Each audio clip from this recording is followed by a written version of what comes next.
because there are any newcomers here. And yeah, it's Patrick Moraz's 75th birthday today. Well, that's And crazy how I don't want to say old, but how aged everybody's getting. It's just wild.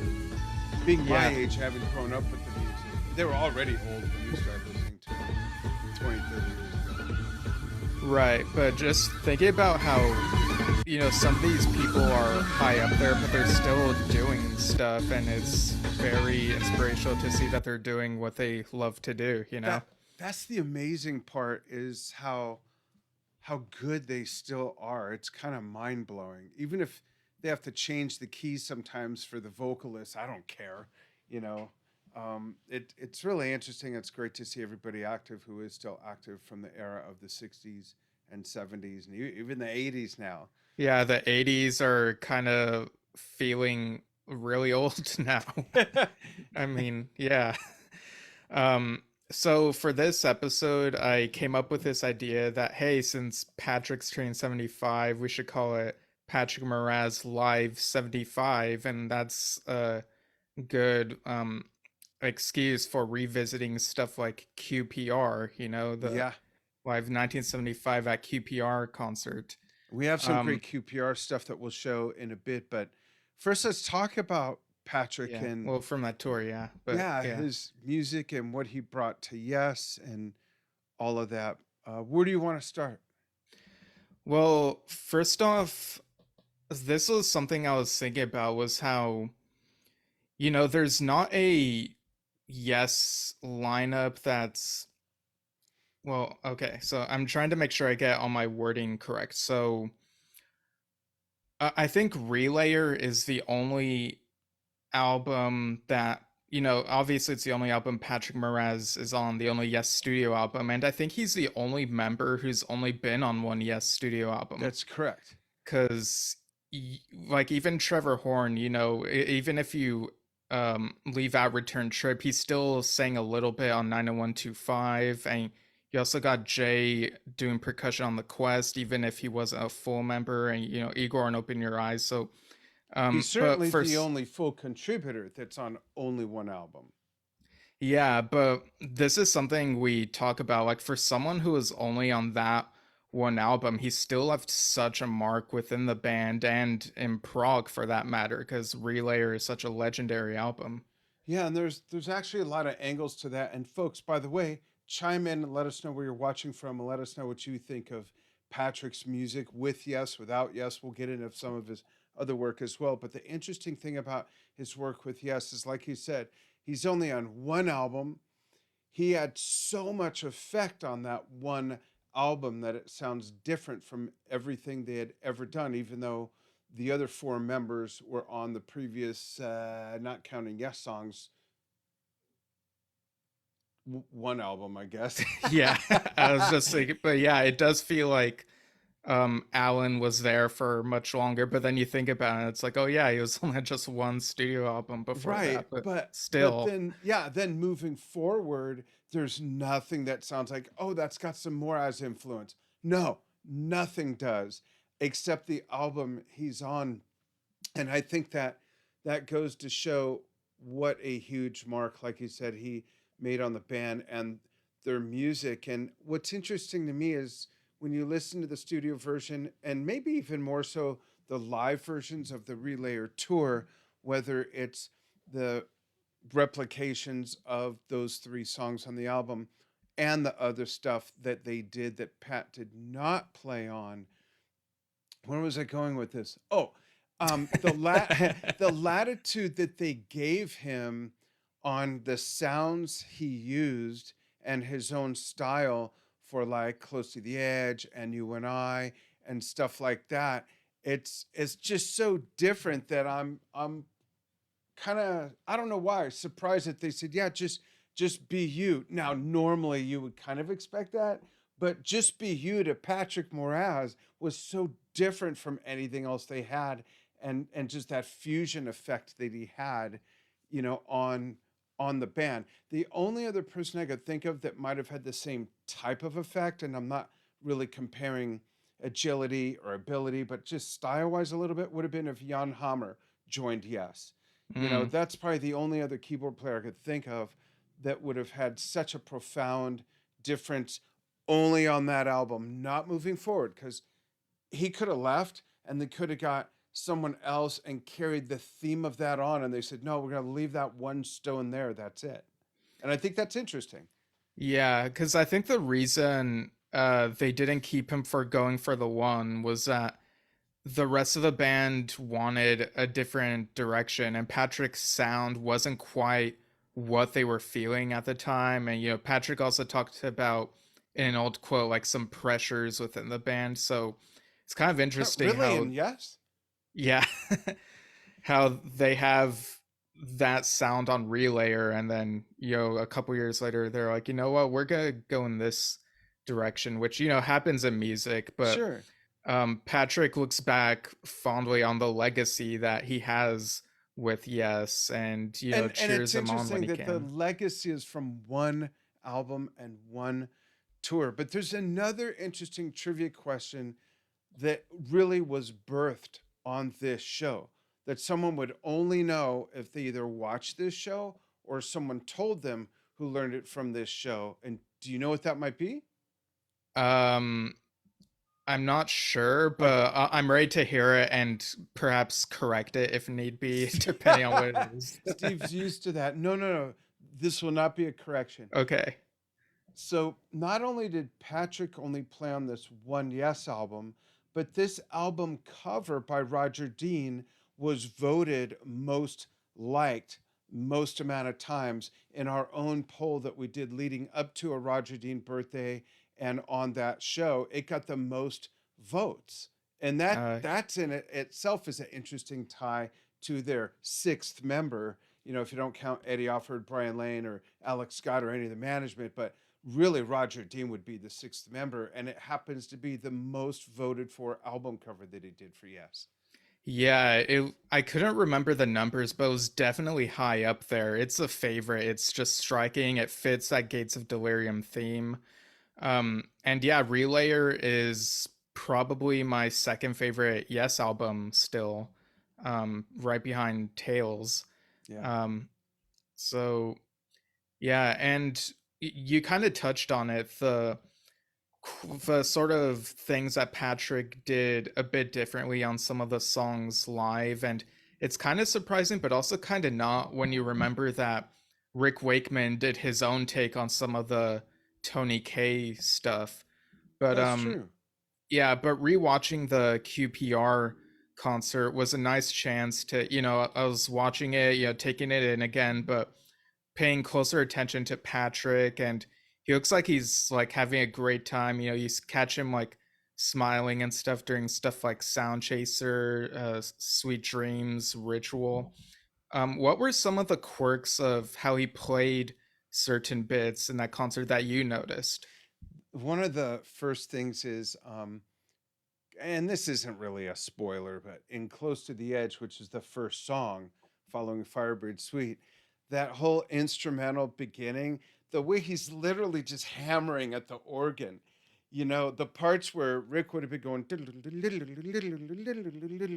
and he's going literally like he's playing some crazy operatic piano, part. I thought that was interesting.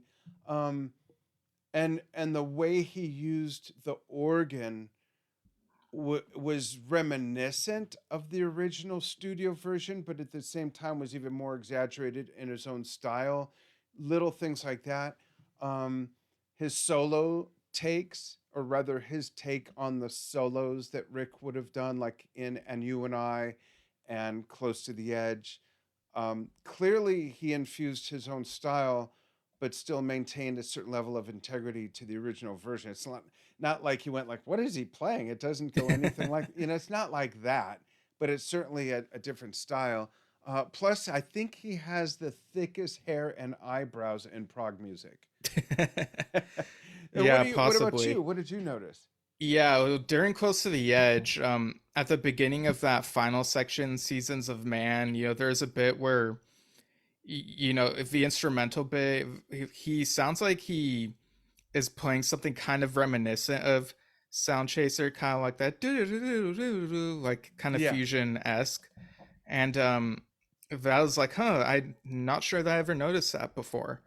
And then you get stuff like on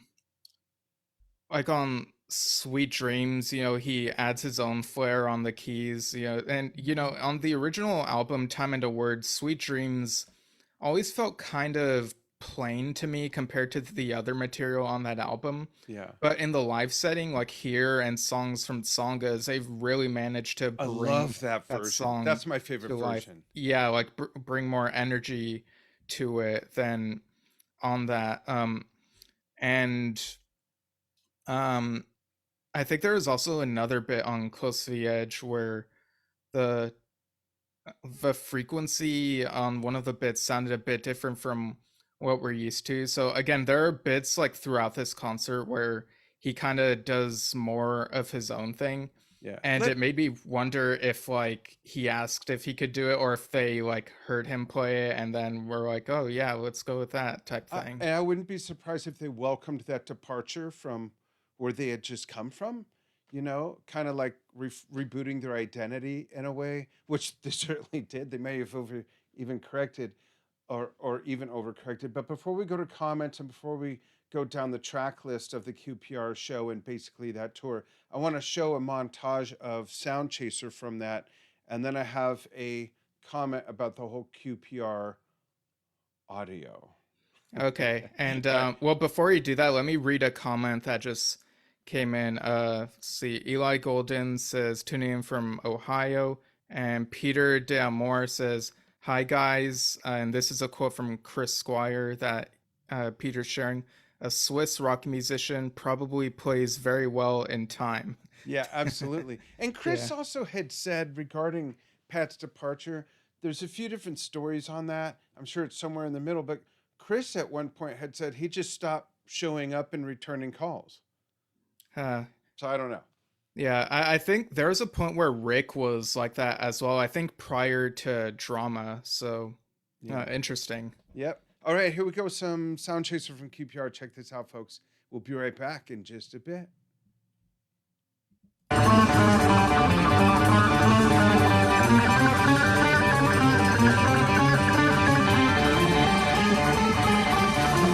And I'm going to skip around a bit.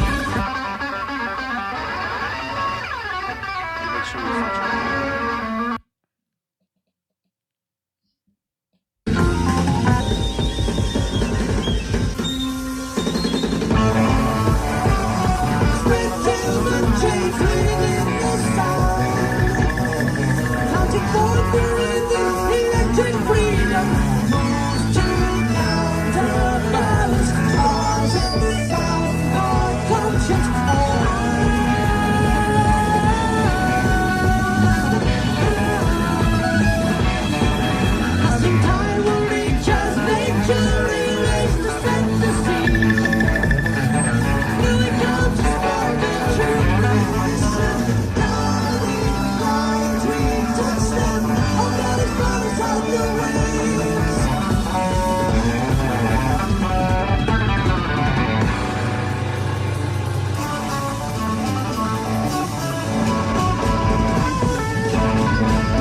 Jump over here, see what's happening.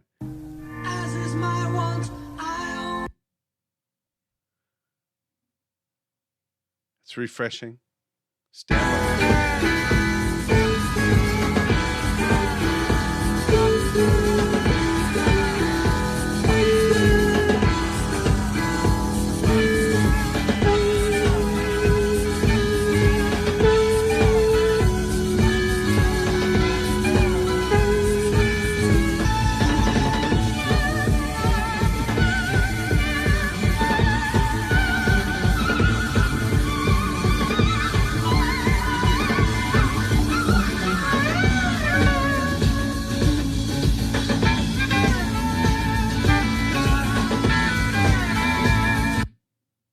Very interesting. So, Yeah, so I think you might have introduced that as QPR when right, you and meant I three layer misspoke. tour. Yeah, I Yeah. misspoke. I will talk So about QPR, but that's from June Yeah. 23rd of 1975. Yeah, that was in Long Beach, and funny enough, that was my mom's birthday that date. Yeah, So yeah, absolutely.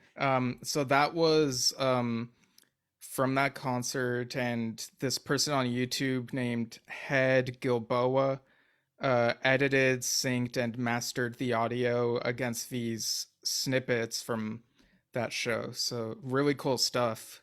Yeah, and going back to QPR, it's a great show to watch. It's fairly legendary. The audio is absolutely horrendous. It's the only recording I've ever heard where the maraca is as loud as the lead guitar, or where the synthesizer solo is 8 times louder than everything else. I mean, there's so many things out of whack, yet with that, it's still so enjoyable. And in a way, it almost helps you hear their impeccable playing more on those various instruments. But that was Steve's, how that was Steve Howe's more Telecaster focused album, and he played the Telecaster live on more songs than just that album, with that sound that he used on Relayer. So it wasn't just Patrick's change of sound to the other songs, but Steve's as well. He carried that Relayer sound into some of their other songs. So if you're not familiar with it, you got to check it out. I'm gonna Yeah. blow through the set list of what that tour was, and certainly QPR. It was Firebird Suite and a Sound Chaser. Then it was Close to the Edge. Then To Be Over, which is such a beautiful song, Yeah, and what an amazing like group of contrast. songs to open with, right? Oh yeah, because then you go from To Be Over back into an epic, The Gates of Delirium. Then my favorite song, All Good. I've seen All Good People in Your Move. I'm teasing. To me, Yeah, that's they like do the the it's a small acoustic world of set the Yes here. catalog. um, then we've got Long Distance Runaround acoustic. Then the clap. Patrick's awesome on the clap. And then we've got And You and I, and then Ritual. Um, great, great rendition of Ritual by everybody. Roundabout, which sounds kind of weird. Sweet Dreams, and Yours Is No Disgrace. But it's great stuff. What like you use the word legacy. I don't know if anyone's ever left such a legacy from their work with one band, from playing on just one album and one tour. I can't think of anybody. Yeah, with Ritual, I had forgotten before this rewatch that in the beginning, John sings Out in the City part from the Remembering. So that Oh, was that's a right. nice, surprising reminder there. Yeah. Um, but going back to how Patrick sort of changes little bits here and there, it's very interesting because with the Yes concert, when with Yes music, when it's performed live, some of us can get a little picky about how we want to hear it. I think you and I, pun intended, kind of get in a little bit of a fit when the middle bit of Roundabout is omitted, unless Oh, it's that acoustic version from Songas, which was yeah. bluesy and actually worked. Yeah, But absolutely. That's just but nuts. Like, why would you cut that out? It's only an extra 2 minutes of music or whatever. but yeah, it's really fascinating the way it's kind of like, how do you know where the fine line is between changing something up a little bit and playing it how people want to remember it? So yeah, I don't know where I was going with that. It was just some observation that I had. So, you had put in a note regarding Patrick and the way he dressed, and whether or not it was a conscious decision to dress in their vein. And I'm gonna say probably. Um, None of them, well, other than Chris, maybe walked around town like that. Um, and I doubt Patrick did. So I think he slid into the Yes persona as far as the visual aspect. What do you think?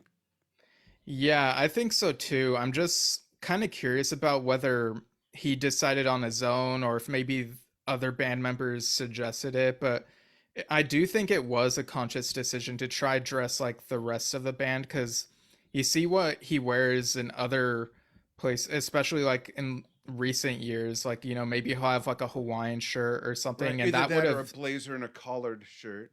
yeah, and that would have stood out in something like this concert. So he does not feel like a fish out of water, pun intended, the way he's And we'll get dressed to here. that. But you know what? In all reality, sometimes, and I don't know if this was going on back then, but sometimes people are told these are the guidelines of how to dress. This is the dress Mm. code. The Leave It video, they didn't just all show up with men in black outfits by accident, you know.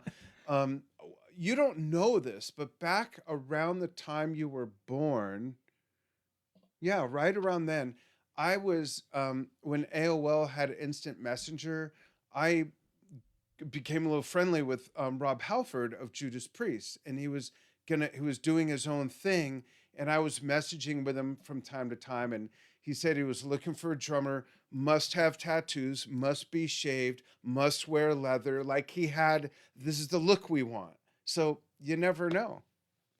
Yeah. When I Um, showed up at the door when I was in Opus One, a progressive band, folks in the '80s, I showed up at the door for rehearsal the first time I cut my hair, and the bass player opened the door, looked at me for a minute, and he slammed the door. Like it didn't. In his mind, it didn't fit. You know, I looked to Duran Duran, and at the time, that was the polar opposite of what we were doing. You know, so you never know. You never know. right. And I have something else in that vein, but first I'll read this comment. Adam Sears from Obey Scarp says, "Happy birthday, Adam, Patrick," and says, "Hey guys." Hey, Adam.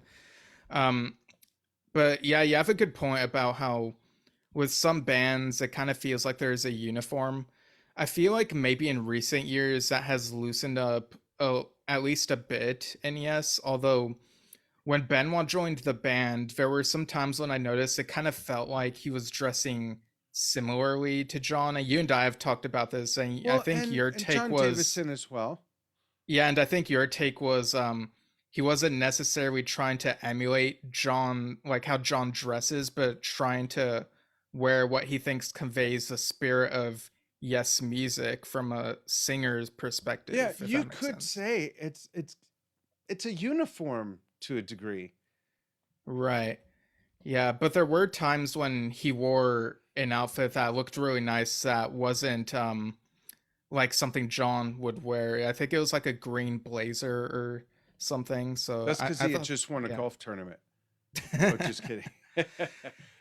um yeah, and I forget, did you ever meet Patrick or I did twice. The first time, I'm trying to think which came first.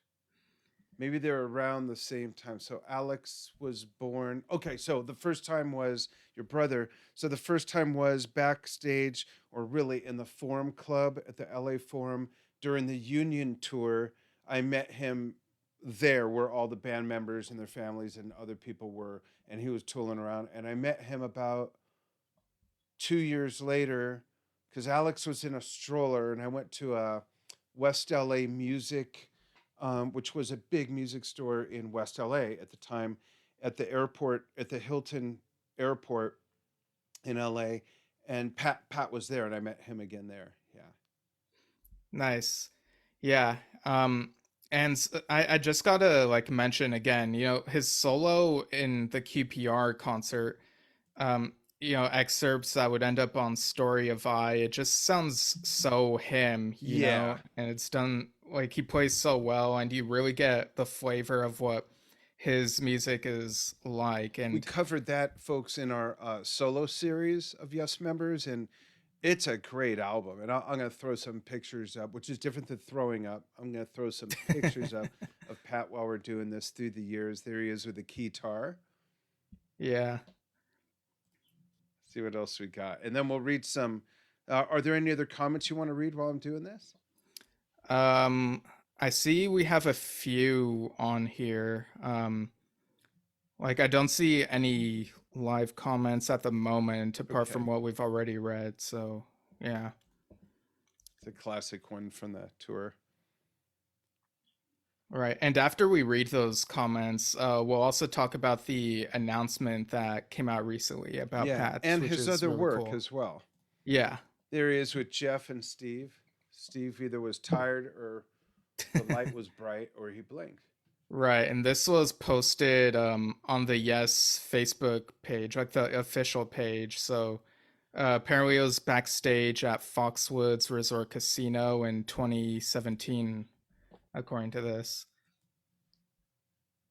So yeah, it's a really nice group pick there. Yeah, I got a couple more. I like this one. Hey, win a trip to Las Vegas with Patrick Moraz. Hey. That's what that one looks like. Yeah, We're that's going on a from the Yes Fan Fest performance where he guested with a band 5 years ago for their 50th anniversary celebration in Philly. What did he play? He played soon, but I think he also did like prior to the actual Yes performance, he did like some of his he played Best Years of Our Lives from Story of I that I know for sure. Yeah. And he was also part of the sort of roundtable Q&A with Yes present and former members at that event. So that was really cool, and he seemed really energetic when I watched that video of that Q&A. So you know, like how grateful and passionate he is about all this. That's cool. Yeah, I see Dave Watkinson is watching and he says Oh, hi. So yeah. everybody straighten up. Hey, Dave, All right. let's read some fan mail. You want to start with Eric?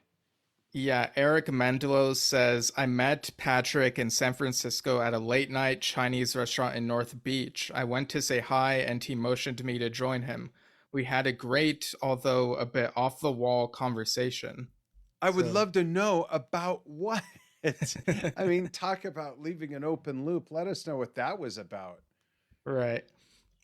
And then we got Marlon Cherry who says, love the Bruford Moraz projects and his playing on Chris Squire's Fish Out of Water is fantastic as well. I agree. I love the work he did with Bill Bruford. I saw the show after their second album, just piano and drums at the Beverly Theater. It was great.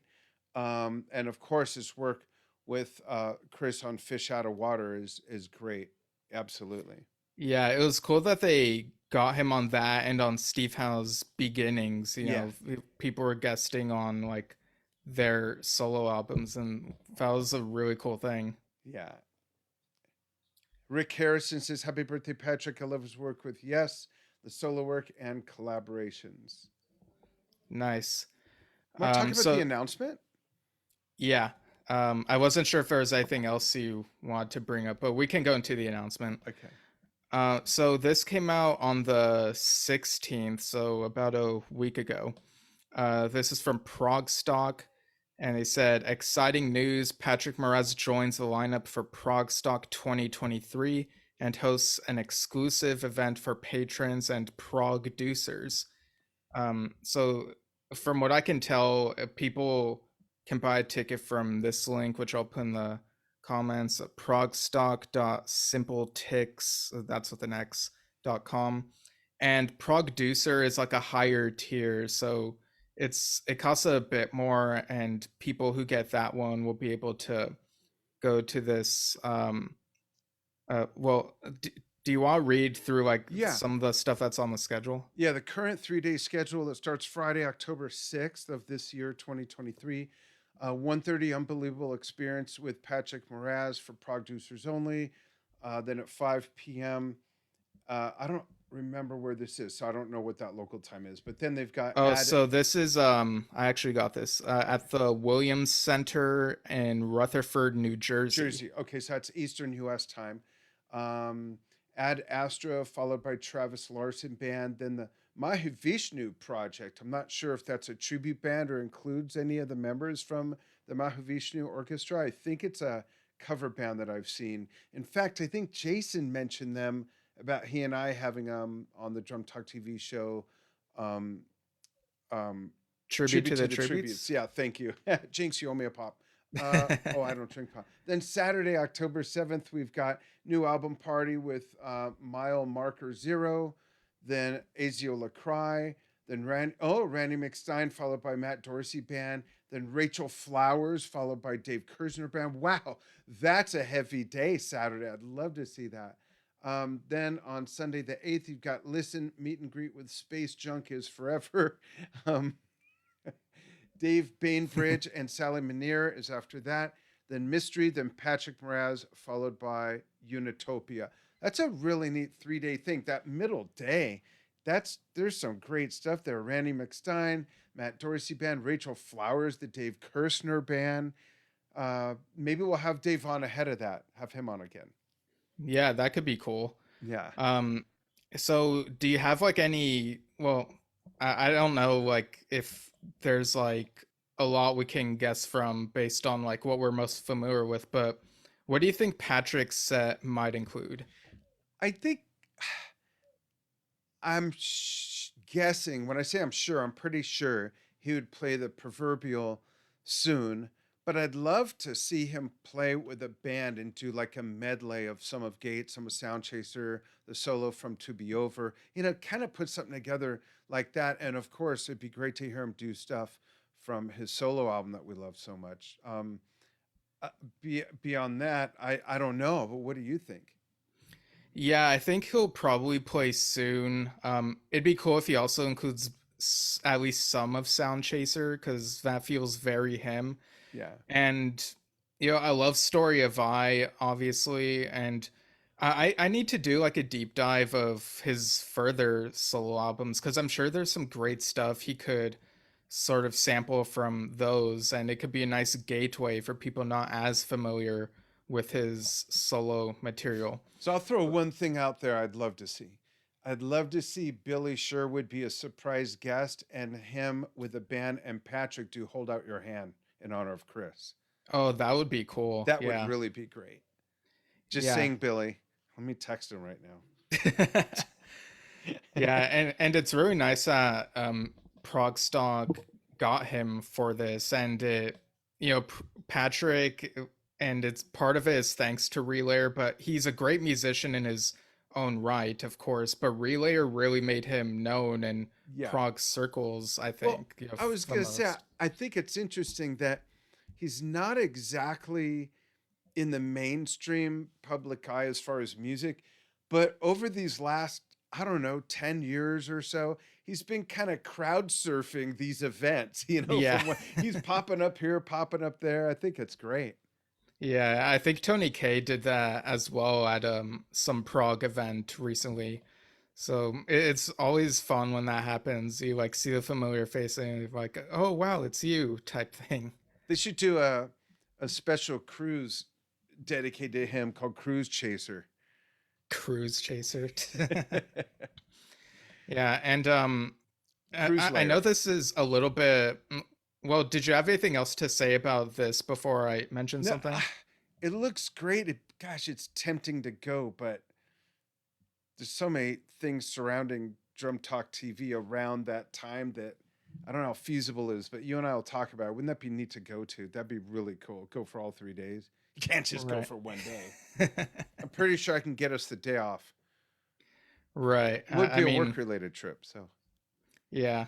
So it would be cool, but again, because of our schedules. But we'll see. We'll talk. yeah. But sort of in the vein of Prague, I know this is a little bit off topic, but I kind of wanted to mention it since I think you and I talked a little bit about it recently. There's this announcement of John Wetton tribute concert that's going on in August, I believe. Yes. Um, yeah, so let me just pull up the If I details. remember correctly, that's in England, right? Or is it back in Um, PA? yeah, it's at the trading. It's being held by Trading Boundaries Okay. over near Uckfield, East Sussex. And Trading Boundaries, they have the Roger Dean stuff. So this is called An Extraordinary Life, celebrating the music of John Wetton, featuring the Paul Green Rock Academy. So that'll be between their gigs with John Anderson, although I'm not sure that John Anderson will Yeah. be at this, but who knows? And Rick's then it going to be also there, lists, right? huh? Rick Wakeman's going to be part of that.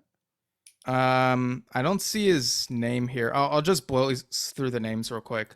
Okay. Chris Braid, Roger Chapman, Mel Collins, Jim Cregan, David Cross, Roger Dean, Chris Difford, Jeff Downs, Steve Hackett, Annie Haslam, Dave Kilminster, Phil Manzanera, John Mitchell, Martin Orford, Guy Pratt, Jay Shellen, Billy Sherwood, Rick Wakeman, Harry Whitley, and Laurie Wisefield. Rick Wakeman, like I said. Okay, yeah, you're I was right. just looking up Lisa's post about it because I remember Okay, reading, but yeah. yeah, and hosted by Jerry Ewing, plus special guests. So yeah, interesting. Ooh, So I that's wonder very who the special exciting. guest could be. Maybe Carl Palmer, Jeff Downs. Yeah, I mean Jeff Downs is already advertised, but yeah, it would be cool for Carl But maybe to, he'll come out again.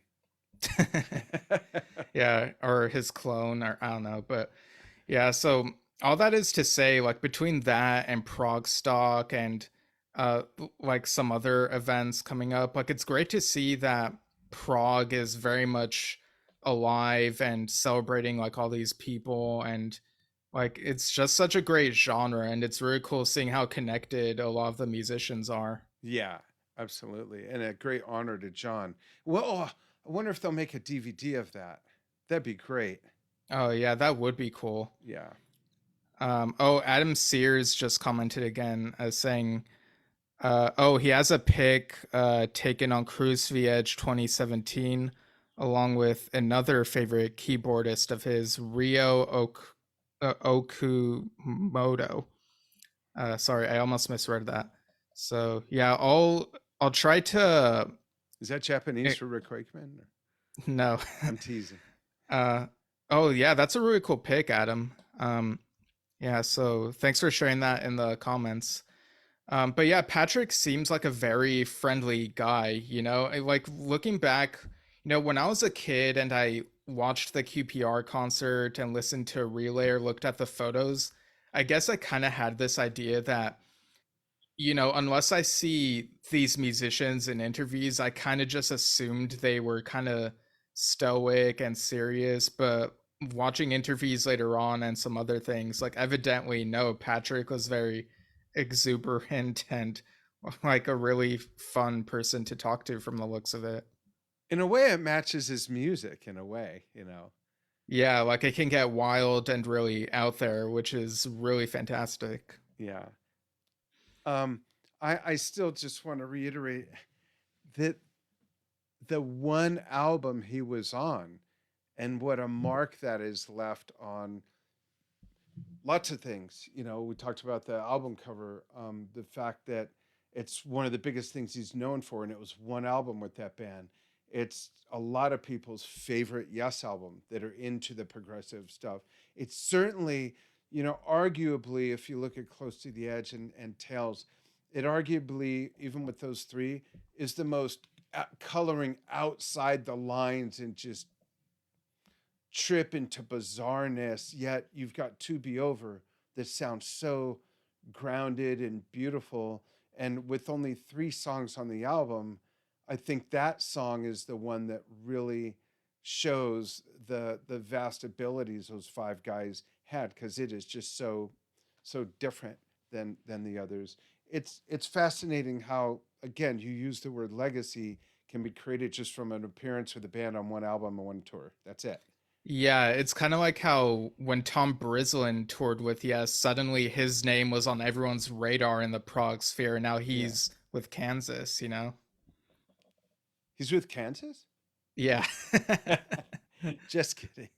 Yeah, it's he's had a fascinating career, Patrick, and we'll see if we can get him on. I'm sure there's lots to talk about. Yeah, maybe we can try get him on like ahead of prog stock, or maybe he can recap it after. We'll reach out to him and Yeah. see how he's feeling. Um, but on the topic of interviews, we actually have one coming up on Wednesday, the 28th at noon Pacific, 3 p.m. Eastern, 8 p.m. UK time. And that's with Oliver Wakeman once again. Another So, keyboard player too. Yep. And we'll yeah, get his take on Patrick. yeah.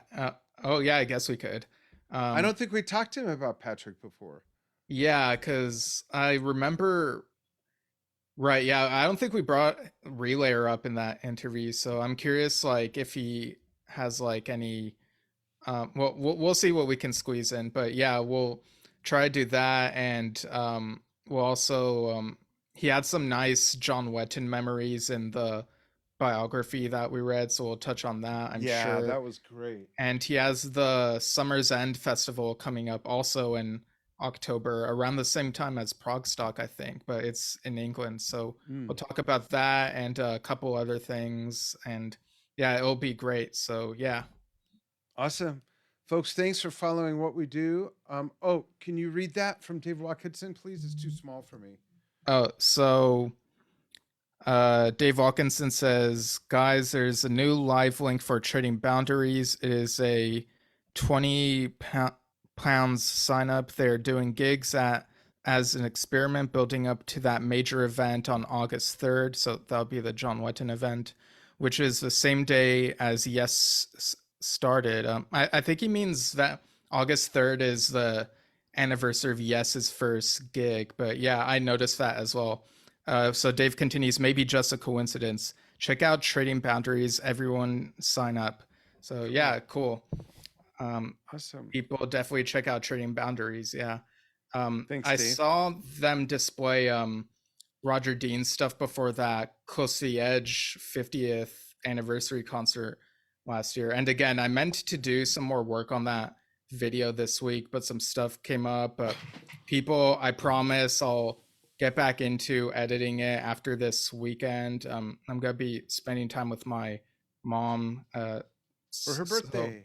yeah, Cool. birthday weekend. So, but yeah, after that, I'll get back into it. So, thank you all for your Yeah, patience. you folks are gonna love it. It's gonna be great. Um, Worth the wait for sure. No one's ever done anything like this that I've ever seen, so I'm really proud of it, and it's not even done. Right. I'm really So, proud of it. I haven't even seen it, but I was there when we filmed it. right. Yeah. um, yeah, I've had a little input here and there, but that's Steve's baby. I'm sure it's going to be wonderful. Can't wait to see it. So, folks, thanks for following what we do here on Yesshift. You can follow us at www.facebook.com/Yesshift. You can follow us on YouTube at www.youtube.com/@Yesshift. You can also, if you want audio only, but you'll lose all the fun visuals we show. But if you're a podcast listener, anchor.fm/Yesshift, and there is a donate button there. Just saying. And you can write us, right, Steve? They can actually like write in. They can Yeah, send us like stuff. get pen and paper and send it to our PO. But no, I'm kidding. You can email us at yesshiftpodcast@gmail.com. Send us feedback, suggestions. And yeah, it's always great to be in touch with everyone. Yeah, and we So have used fan suggestions for shows, and we have a list still of about, and it's ever growing. I'd say there's still 12 things on our list we haven't done yet. yeah, I'd have to look at it again, but there's definitely a backlog. So very exciting. Yeah, and we're always open to new ideas. So feel free to let us know what you think. And we'll see you soon. We'll see you again today. Soon, If oh soon, the we'll see you again today if you're light. following Drum Talk TV, because I'm going to interview Gary Peterson of the Guess who just had a birthday a couple weeks ago. I think he's 78. We'll check, but legendary band again that's also been around forever. So we'll get with Gary with two R's, and we'll see you then. Like Steve said, on the 26th we got Oliver Wakeman. Lots of other things in the queue. We're just allowing people to pick the date. So we're getting really revved up for more interviews. All right. Yeah. Thanks, Thanks, everyone. everybody.